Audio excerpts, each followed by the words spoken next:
I'd like to welcome you back to our continuing Revised Common Lectionary study. We have two texts today. One comes from Romans 8, Paul's epistle to the church at Rome.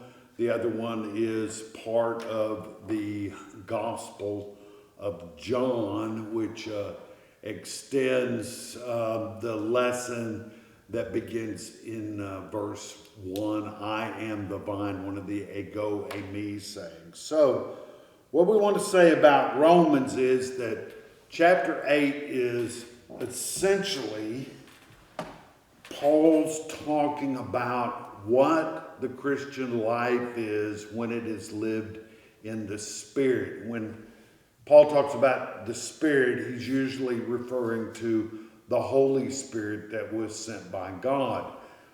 The other lesson, major lesson for this particular Sunday is the Pentecost story where God sends the Holy Spirit upon the church, and that is, of course, in Acts 2. Now, John also has a Holy Spirit story. It is on the evening of Easter Sunday when the Spirit comes upon the disciples in the upper room. But for now, I want us to concentrate on Paul, who is speaking about life in the Spirit. One of the things that Paul does in chapter 8 is about in the middle of the chapter, he will begin to talk about future glory. That is, when the Spirit and the Spirit's gifts come to fruition in the community or the household of faith, then they will be glorifying God, and that will be what future glory is all about, when people glorify God. So in verse 22, we begin with Paul writing to this church that he has never visited as of the time of this writing. He says, we know that the whole creation has been groaning in labor pains until now. Now, the word pain is in this half verse, and groaning also is in there. And for years, for centuries in fact, Christians have taken this to be some sort of a painful business that Paul is writing about. But what I would like to suggest is that what Paul is trying to say here is that all the time that has come up to this moment of the Spirit coming into the lives of believers has been a time of preparation for this great, what you could call a positive cataclysm. It's something good that breaks into the world. It is something that will give Christians hope, and through their hope they have faith and they have trust in God. And if people have faith and hope and trust in God, then they can treat their brothers and their sisters with equity. And so there's a sort of a sense here is that all this time of preparation for this very moment is going to come to fruition in peace being possible between people thanks to Jesus and the Holy Spirit. And not only the creation, but we ourselves. What he means here is that he's kind of drawing a distinction between all of creation and humankind. But now he draws them together and says both of them together have been preparing for this moment for all of this time. Who have the first fruits of the Spirit? The first fruits of the Spirit are what I just mentioned.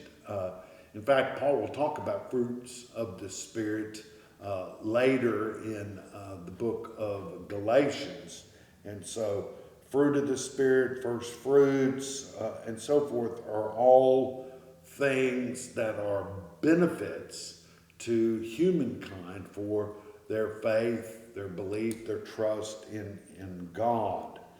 They groan inwardly while we wait for adoption, the redemption of our bodies. When a child is adopted, in the best possible sense, it means that that person, whoever it is, male or female, young or old, but when someone is adopted into a family, it means that they have all the rights and the privileges, and they are recognized as those who authentically belong to this particular family. And that's why many families outlaw the term stepchild or stepchildren or stepson, stepdaughter, stepmother, stepfather. They leave off the step, that person that has now joined this new family is fully incorporated into it, and no distinctions should be made based on the past. That is what it means to wait for adoption, the redemption of our bodies, which means that we will be redeemed or bought back by God because of the act on the cross by Jesus Christ. For in hope we were saved. We were redeemed. We were made righteous. We were justified by faith and in hope. And the hope is that our faith and our trust and our belief in God will not be in vain, but it will be to the purpose of we are rewarded for that. And then Paul says, for in hope we were saved, for who hopes for what is seen? And that's why this business of salvation is based on faith. It's not based on what one would call scientific fact. It's not based on the periodic table. It's not based on things that you can weigh and measure against something else. It's based on the hope, belief, faith, and trust that we have in God. And then he asks this sort of rhetorical question, for who hopes in what is seen? I mean, if you see something and it's concrete and tangible, you don't have faith that it's there, you have knowledge that it's there. But if we hope for what we do not see, we wait for it with patience. So Paul is saying that if you have hope, that you may need to be patient and wait patiently for the hope to manifest itself in a person's life, in a family's life, in a church's life, in a community's life. Likewise, in the same way, this is what this means, likewise the Spirit helps us in our weakness. Now, Paul will talk about weakness a lot in Romans. In one place he says, the good that I wish to do, I cannot do. And he says that in terms of his own human weakness. And this is to be a reminder to each one of us that none of the things that have to do with our faith really have to do with our faith. It's rather what God gives us and we receive by faith. For we do not know how to pray as we ought. Okay, so Paul is saying that's why there's instruction about prayer in the Bible. Some people think you just naturally know how to pray, and Paul is saying that is not true. You need to be taught, and that's why Jesus talks about prayer as much as he does. But that very Spirit intercedes, and that word intercedes there can also be interpreted intercedes for us, with sighs too deep for words. In other words, we can't even articulate what it is that the Spirit does when it intercedes on our behalf to help push our prayers to God, but also to encourage God to hear our prayers. And God, who searches the heart, knows what is in the mind of the Spirit, because the Spirit intercedes for the saints according to the will of God. And so there's in this business of prayer, there's a sort of a two-way communication. People pray to God, but really their prayers are inspired by the Holy Spirit. And of course, inspired is a breathing kind of term, and Holy Spirit is the breath of God. And so that helps people push their prayers up to God, but it also allows God to, metaphorically speaking, of course, look down from the heavens and to receive the prayers that the people are lifting up. There are some Christian groups, you might say denominations, church bodies.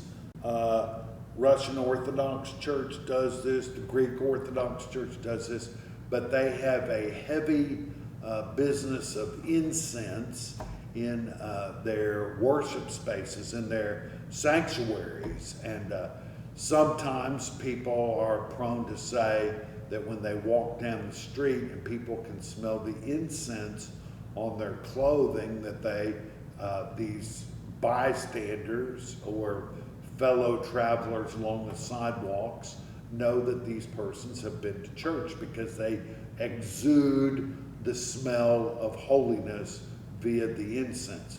There is also a place in Romans where it talks about the prayers of the saints arise like the smoke from incense toward heaven. And so this business about arising and the Holy Spirit and smoke and prayers, it's all rolled into one act of not only contrition but also of worship. And so that's what Paul is talking about when he talks about future glory, and what he talks about when he talks about life in the Spirit.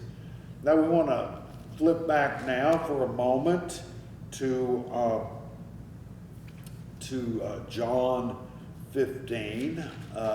And John 15, as I mentioned as we began today, begins with one of the ego eimi sayings in verse 1 of chapter 15. I am the vine.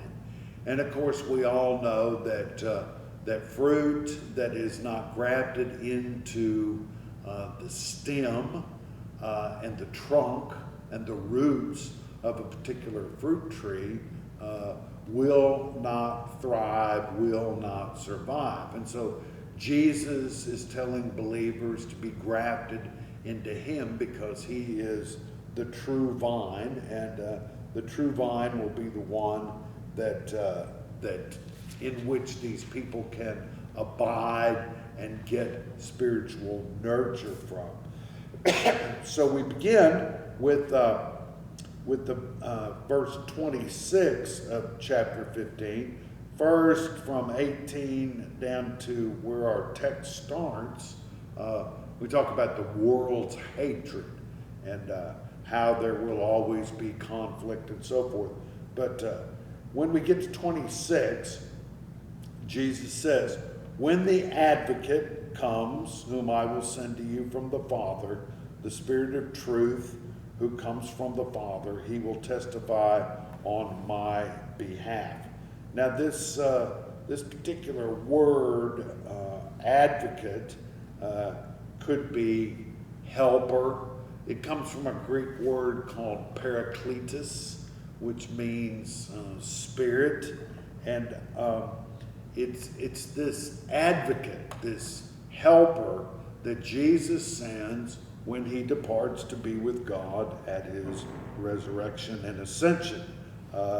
He says, you are to testify because you have been with me from the beginning. And so what Jesus is telling his disciples, basically, this isn't a free and open speech in the meadows like the Sermon on the Mount or the Sermon on the Plain was. This is when Jesus is actually talking to his disciples about first his betrayal and then other things, and now he's telling them about what will happen after he departs. Now you've got to know that the disciples were very leery about Jesus leaving them, and they were very worried about it. And if you think about it, in those 50 days between Jewish Pentecost and this day of Christian Pentecost, or the 50 days that we have between the resurrection and ascension of Jesus and then Pentecost, you know that the church had every suspicion that the whole early church could break apart.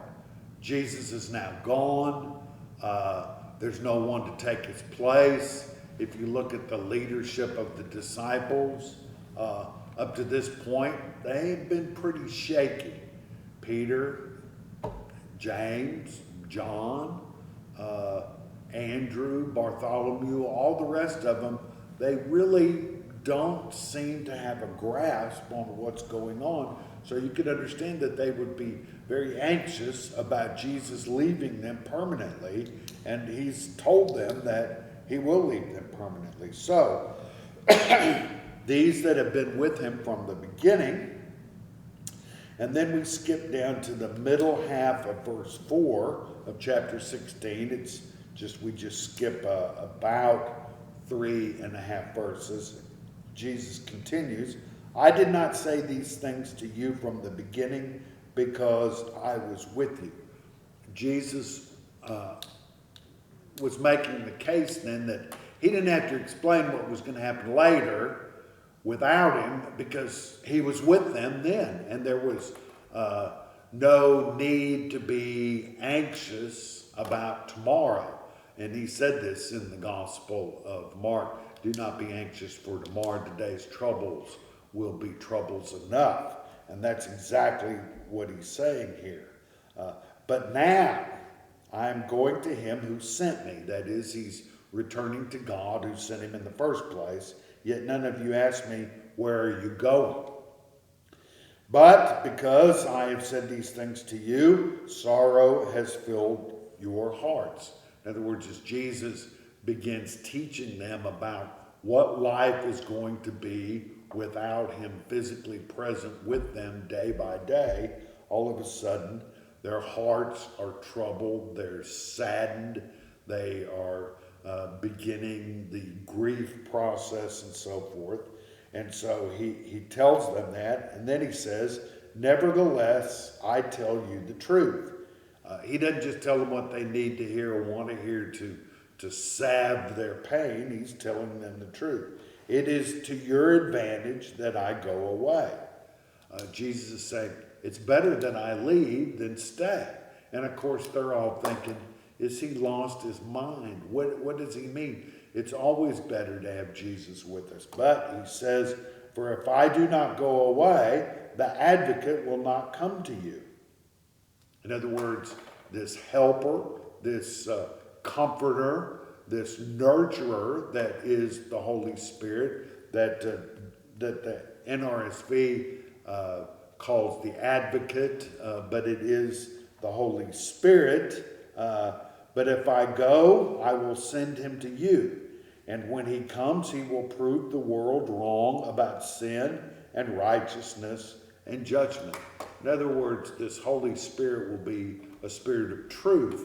And if people will listen to the Spirit as it speaks to them as Christian folk, then they will know the truth. And as John says, the truth will set them free.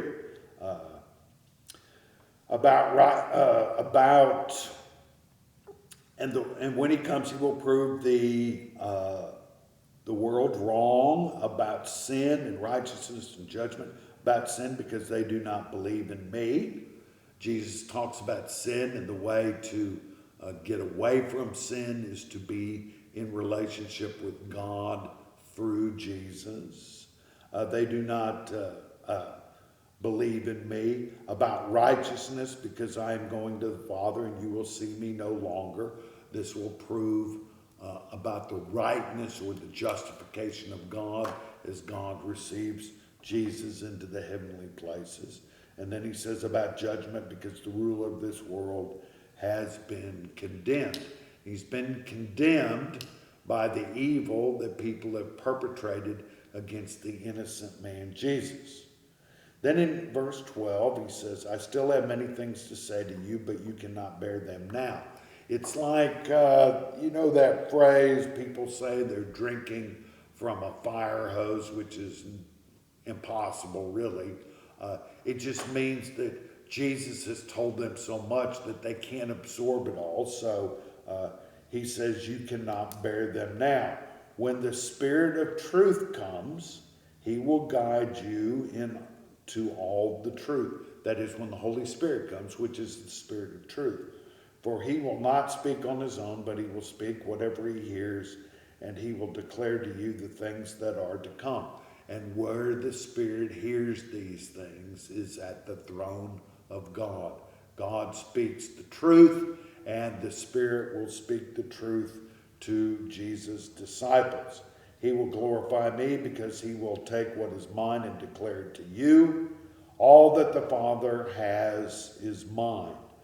In other words, there's this sort of total mutuality, and it gets really to the doctrine of the Trinity, which is that what is God's is Jesus and the Holy Spirit. What's the Spirit is from Jesus and from God. What is Jesus is from God and from the Spirit. So 3 in 1, 1 in 3. And then the last verse of our lesson for today says, all that the Father has is mine. For this reason, I said that he will take what is mine and declare it to you. And so what Jesus is saying, in other words, is that God will tell him what to say and will tell the Holy Spirit what to say. And because of that, we can trust the Spirit, because the Spirit is the Spirit of truth which comes from God. I thank you very much for being with us today. Next week we will tackle 4 new texts which will come from the first Sunday after Pentecost. And those texts, in case you want to look at them, are Isaiah, Psalm 29, Romans 8, 12 through 17, and John 3, 1 through 17. The Isaiah text is chapter 6, verses 1 through 8. These are very familiar texts, and you will enjoy looking at them. Thank you very much for being with us.